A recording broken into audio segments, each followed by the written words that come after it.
Good morning students, good afternoon, good evening. तो मैं फिर से आपके सामने आप लोगों को स्पोकन इंग्लिश पढ़ाने के लिए, सिखाने के लिए प्रस्तुत हो चुका हूं। But before starting video I would like to ask you one question and you have to give the answer honestly. सचमुच में आप इंग्लिश, स्पोकन इंग्लिश सीखने के लिए तैयार हैं? Are you ready to learn spoken English in a real way? Then students, this video is for you. अच्छा ठीक है। अच्छा आप ये बताओ, after all, how will you be able to be fluent in English?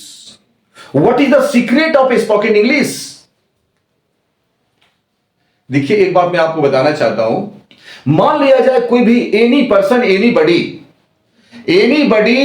Students want to be fluent in English. Suppose that I have to express my idea in front of anyone, then first of all what will I have to do? कोई भी व्यक्ति, कोई भी students, any person यदि वो अंग्रेजी बोलना चाहता है, then first of all there should be knowledge of sentence. अब बोलोगे क्यों?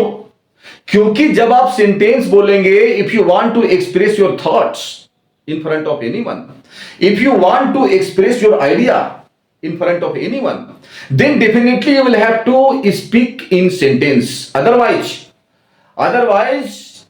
other person will not be able to understand after all what you want to express in front of anyone. So that's why students, I would like to clarify here. Then there should be knowledge of sentence. I mean there should be knowledge of construction of sentence. अगर आपने इसको सीख लिया, if you are able to know how to construct the sentence, then I can give you guarantee that nobody can stop you to be fluent in English. तो ऐसा है दोस्तों कि सेंटेंस आखिर हम कैसे सीख पाएंगे? How will I be able to construct the sentences? तो इसमें मैं ये कहना चाहता हूं, सबसे पहले आपको ये करना पड़ेगा कि सेंटेंस किस चीज से मिलके बना है। How will you be able to construct the sentence? मैं एक सेंटेंस ले रहा हूं, ध्यान देंगे आप लोग, बट एक चीज ध्यान देना है, you have to take resolution that in 2026 at any cost you have to learn how to speak English fluently. Okay, are you ready? I hope you are ready. तो मैं बात कर रहा था कि if you want to learn how to be fluent in English, in that situation there should be knowledge of sentence. मैं एक sentence लिख रहा हूं, I am writing one sentence here.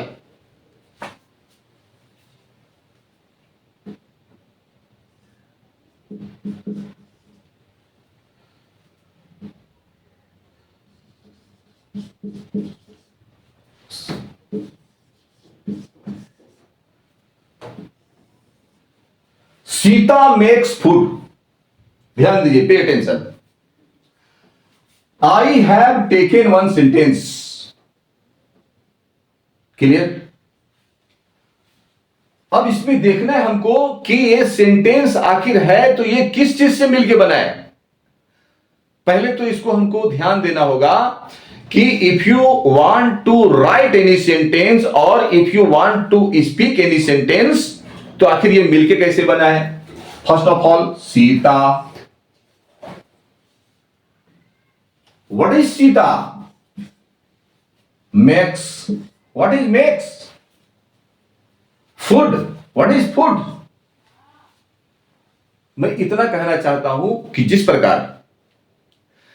प्रकार यदि आपको चाय बनाना है, suppose that you have to make tea, in that situation what is needed? At least you need sugar, water, milk, चाय पत्ती। दोस्तों, जिस प्रकार चाय बनाने के लिए वाटर, शुगर और चाय पत्ती चाहिए, without these things you will not be able to prepare tea. Similarly, मैं आपको समझाने के लिए ऐसा बोल रहा हूं, क्योंकि कोई भी चीज आप बनाओगे ना तो उसमें मटेरियल चाहिए।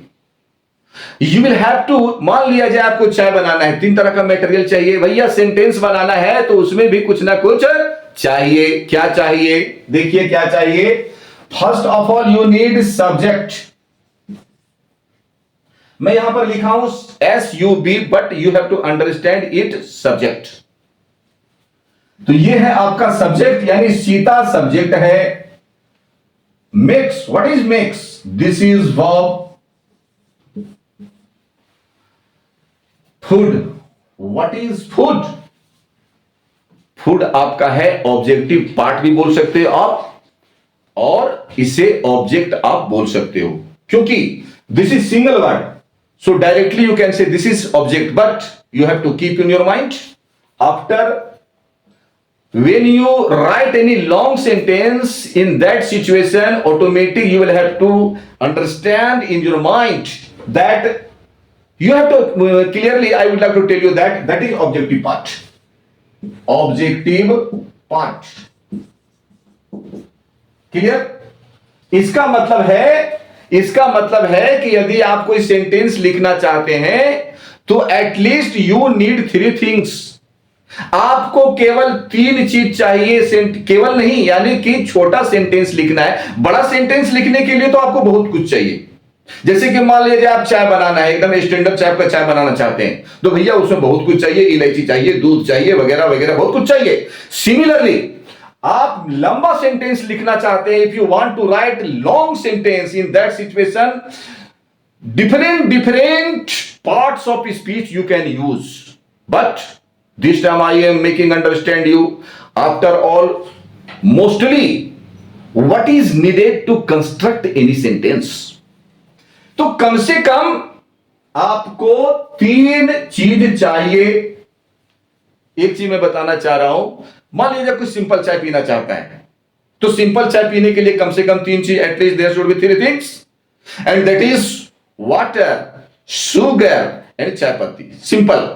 सिमिलरली यदि आप सिंपल सेंटेंस लिखना चाहते हैं तो भैया 3 चीज चाहिए, you need 3 things, subject, verb and object, यानी ऑब्जेक्टिव पार्ट, बस। लेकिन एक चीज मैं बताना चाहता हूं कि अगर मान लिया जाए हमने वर्ब को यहां से गायब कर दिया, then what will happen? Automatic that will be not sentence. हमने एक को जहां गायब किया, इसमें से वर्ब को हमने हटाया, दैट इज डेड सेंटेंस, बिल्कुल मरा हुआ सेंटेंस, माने ही नहीं निकलेगा, that will be meaningless sentence. Subject को मैं गायब कर देता हूं, then automatic you will be not able to know what is the meaning of the sentence. चलिए ऑब्जेक्टिव पार्ट को हम अभी रहने देते हैं, ये भी जरूरी है। फिनिशर है ये, फिनिशर, धोनी के जैसा फिनिशर है ये, यानी कि ऑब्जेक्ट रहेगा तो लगेगा कि हां सेंटेंस तगड़ा है। चलो कोई बात नहीं, सेंटेंस चाहिए, ऑब्जेक्ट चाहिए, if you want to write any sentence at least. That's why I am telling you that 3 things is very essential. अब हम क्या करेंगे, मैं बार बार बता रहा हूं, again and again I am telling you, sentence मैंने बोला, पहले ही बता दिया मैं आपको कि आपको यदि जानकारी है, if you have knowledge of entire type of many type of sentences, if you are able to construct many type of sentences, then I can give you guarantee that you will not feel any hesitation while interacting with someone in English. This is the base. मैं आपको लेकिन एक बात मैं बता देता हूं आपको कि मैं आपको फिलहाल at the time being I am teaching you basic English grammar, क्योंकि क्या होता है ना कि सबसे पहले first of all you have to know basic English grammar, then you will be able to advanced English grammar. तो जान लीजिए एक तरह से आपको, अब मान लीजिए बिल्डिंग खड़ा करना है भैया, तो उसका आधार चाहिए। उसका आधार चाहिए, आधार मजबूत है तो बिल्डिंग कितना भी ऊपर ले जाओ, डर नहीं है। उसी प्रकार ये इंग्लिश का बेस है, और ये इंग्लिश का बेस है, आपने इसको ठीक ढंग से सीख लिया ना, आप कितना भी लंबा चौड़ा भाषण दे सकते हो, कितना भी लंबा चौड़ा इंग्लिश लिख सकते हो। यानी कि कितना, यानी you will have enough knowledge in English and you will not feel any hesitation in interacting spoken English in front of anyone. तो ऐसा करेंगे कि हम वन बाय वन, अब हम क्या करेंगे, वन बाय वन हम इसको जो है, सबसे पहले सब्जेक्ट को जानेंगे, सबसे पहले मैं वर्ब को जानूंगा, फिर सब्जेक्ट के बारे में जाने, क्योंकि देखिए मेन बात है कि आपको in detail you will have to have knowledge. आपको अंग्रेजी अच्छी करना है and you will have to have confidence in English. तो आपको भैया इसका ऑपरेशन तो करना पड़ेगा। यदि आप इसका ऑपरेशन कर लोगे ढंग का, समझ जाइए कि you will be able to create confidence in English. तो ऐसा करते हैं दोस्तों, मैं इस वीडियो को बहुत लंबा नहीं करता हूं, I would like to teach you in short. तो ऐसा करते हैं कि सबसे एक चीज और मैं बताना चाहता हूं आप लोग, एक चीज और मुझे याद आया, एक चीज मैं और बताना चाहता हूं कि what is the most important thing in this, इसमें सबसे जरूरी क्या है। तो भैया सबसे जरूरी आपका वर्ब है। वर्ब जो है इंग्लिश सेंटेंस का इंजन होता है, इंजन। क्योंकि जानते हो ना, मशीन से इंजन को निकाल दो, उसका कोई वैल्यू नहीं है। Similarly if you take out verb from the sentence, then there will be no importance of sentence। तो हम ऐसा करते हैं, आज के वीडियो में हम जानेंगे, जरा verb के बारे में अच्छी तरह से हम जानकारी प्राप्त करेंगे, क्योंकि एक वीडियो हमने पहले बनाया, बट बहुत से लोग, बहुत से लर्नर, बहुत से स्टूडेंट्स नहीं देख पाए होंगे, और जो पहली बार इस वीडियो में आ रहे हैं वो जरूर एक बार थोड़ा सा नजर डाल लेंगे पहली वीडियो में, तो अच्छा रहेगा। नहीं तो मैं थोड़ा डिटेल में इसमें मैं बात कर रहा हूं, you will not feel any problem. Okay, so that's why. तो सबसे पहले हम ये जानेंगे, क्योंकि हमें वर्ब की जानकारी अगर अच्छी तरह से हो जाए तो then I will achieve knowledge in subject, and after that I will achieve knowledge in object. Okay student, मैं इसको रब कर रहा हूं अभी। तो स्टूडेंट्स, इतना तो आप जान गए कि यदि आप कोई सेंटेंस सीखना चाहते हो, लिखना चाहते हो, बोलना चाहते हो, तो तीन चीज चाहिए आपको। You need three things, subject, verb and object. अब ये प्रश्न ये उठता है कि हमें पढ़ना है सब्जेक्ट के बारे में, हमें पढ़ना है ऑब्जेक्ट के बारे में, हमें पढ़ना है वर्ब के बारे में। We have to study about subject, we have to study about verb, we have to study about object. But what is most important? What I have to learn, study in starting. तो सबसे पहले हम क्या पढ़े? What is most important? सबसे पहले आपको पढ़ना पड़ेगा verb के बारे में। मैं तो बता चुका हूं कि verb is engine of sentence। आप जैसे ही उसको जानोगे, बहुत सा indication, you will be able to get so many indication about subject, कि कैसे उसको यूज करना है, इसके बाद हमें क्या चाहिए।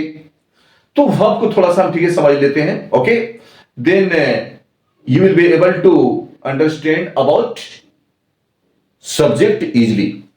ठीक है दोस्तों, तो मैं वर्ब के बारे में बताने जा रहा हूं। हालांकि मैं पहला वीडियो में थोड़ा बहुत मैं बताया था इसके बारे में, लेकिन बहुत से स्टूडेंट ऐसे हैं जो पहली बार इस वीडियो में आ रहे हैं, तो उनके लिए मैं थोड़ा दोबारा इसके बारे में थोड़ा चर्चा कर लेता हूं। Okay, verb,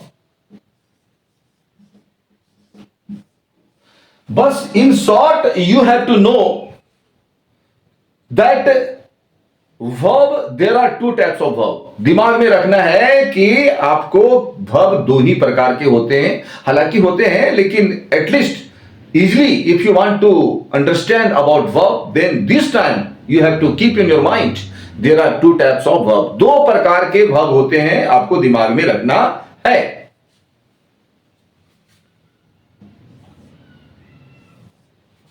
first is helping verb.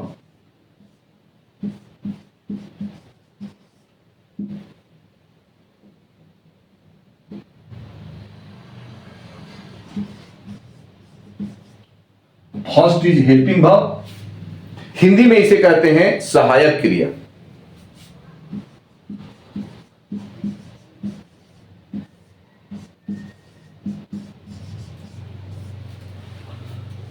Number 2 में आपका आता है मेन वर्ब।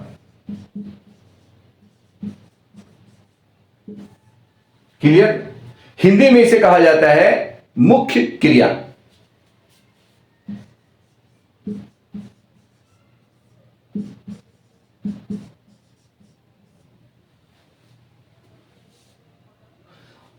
हालांकि हमने पहले वीडियो में बता चुका हूं कि पहले वीडियो में मैं थोड़ा बहुत चर्चा इसके बारे में किया था, लेकिन ये वीडियो में बहुत से लर्नर, बहुत से स्टूडेंट्स पहली बार आए होंगे, उनके लिए मैं थोड़ा सा उसको रिपीट करना चाहता हूं। I want to repeat the same thing once again.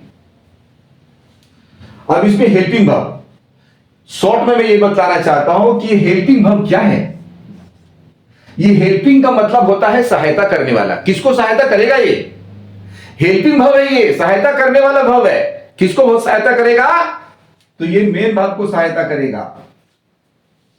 अगर कहीं पर भी मेन वर्ब लिखा हो तो आप जान ही नहीं पाओगे कि जो सेंटेंस लिखा हुआ है प्रेजेंट में लिखा हुआ है, पास्ट में लिखा हुआ है, फ्यूचर में लिखा हुआ है, आप ये समझ ही नहीं पाओगे। ये एक्टिव में लिखा है, पैसिव में लिखा है, आप समझ ही नहीं पाओगे। बहुत सी चीजें आप समझ नहीं पाओगे। That's why helping verb plays a very important role to make the sentences. So that's why I would like to explain here, especially first of all about helping verb, and later on I will make understand you about main verb. सबसे पहले हम आपको बताएंगे helping verb के बारे में in detail. In detail कहने का मतलब है कि पहली वीडियो में बताया था कि अंग्रेजी में कुल मिलाकर के भाई साहब टोटल मिलाकर के 24 हेल्पिंग वर्ब होते हैं। And if you are able to know about those 24 helping verb, then English will be easy for you. सब कुछ समझ पाओगे। पहले भी मैं ये बात बोला था कि एक भी सेंटेंस आप बोल के दिखाओ, I can give you guarantee you will not be able to write any sentence, speak any sentence without 24 helping verb. आप 1 घंटा भाषण दो, 2 घंटा इंग्लिश में भाषण दो, 5 मिनट, 10 मिनट, 20 मिनट कहीं भी बात कर लो, कुछ लिख लो, लेकिन 24 हेल्पिंग वर्ब के बिना आपका चारा चलने वाला नहीं है। सेंटेंस हो जाएगा गूंगा, डंप जिसको हम लोग बोलते हैं। तो भाई साहब ऐसा है स्टूडेंट्स, पे अटेंशन। सबसे पहले अगर मैं हेल्पिंग वर्ब के बारे में आपको बतलाऊंगा और आप सीख पाओगे, आगे देखोगे कि इंग्लिश कितना आपके लिए आसान हो जाता है। तो सबसे पहले इसको मैं इतना बता देता हूं कि हेल्पिंग वर्ब होते हैं 24। क्लियर? हल्का सा मैं मेंशन किया था पहले वीडियो में, लेकिन जरा अब डिटेल में जरा मेंशन मैं कर रहा हूं ताकि आपको समझ में अच्छी तरह से आ जाए। तो 24 हेल्पिंग वर्ब आपको पढ़ना है। You have to study 24 helping verb. Clear?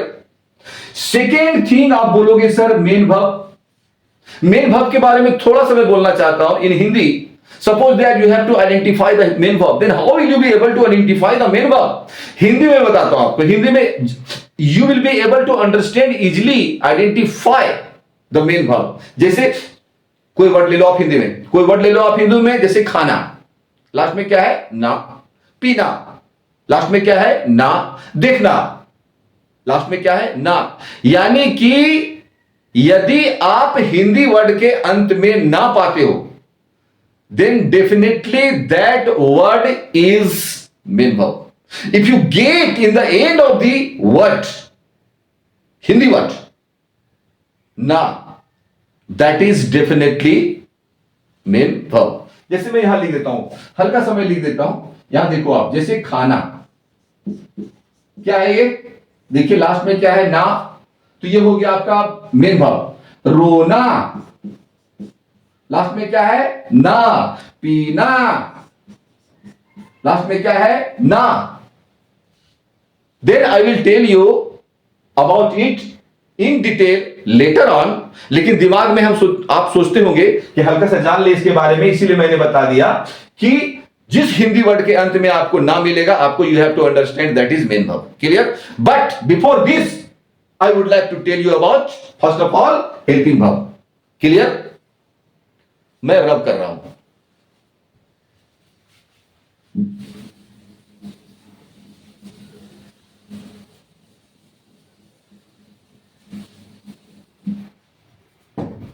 तो आपको समझना है यहां पे ये हेल्पिंग वर्ब, हेल्पिंग वर्ब। तो हेल्पिंग वर्ब हमें सीखना है 24 हेल्पिंग वर्ब, यानी first do, does, did. Second is, are, am, was, were. This is 3, this is 5. Has, have, had. इसे बोला जाता है आपका primary helping verb. Clear? Helping verb का भी दो कैटेगरी है। पहला है प्राइमरी हेल्पिंग वर्ब, आप समझ सकते हो, this is primary helping verb. Primary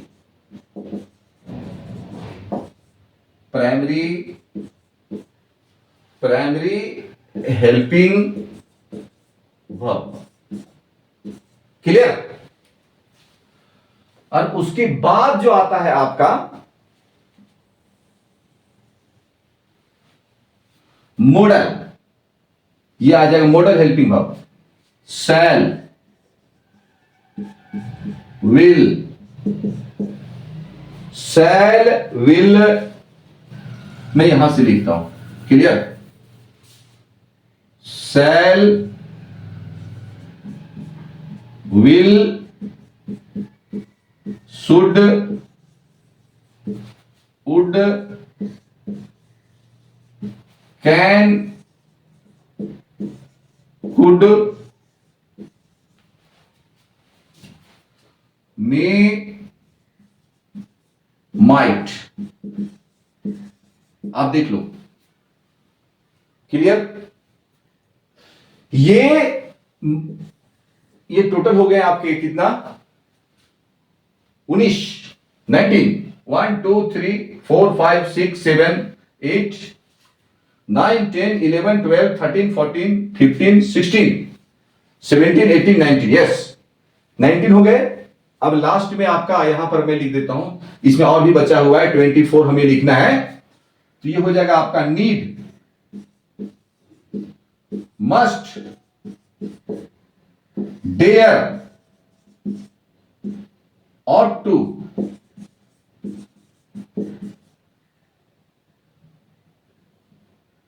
need, must, dare, ought to। और तो मैंने जैसे कि आपको बोला कि need, must, dare, ought to, used to।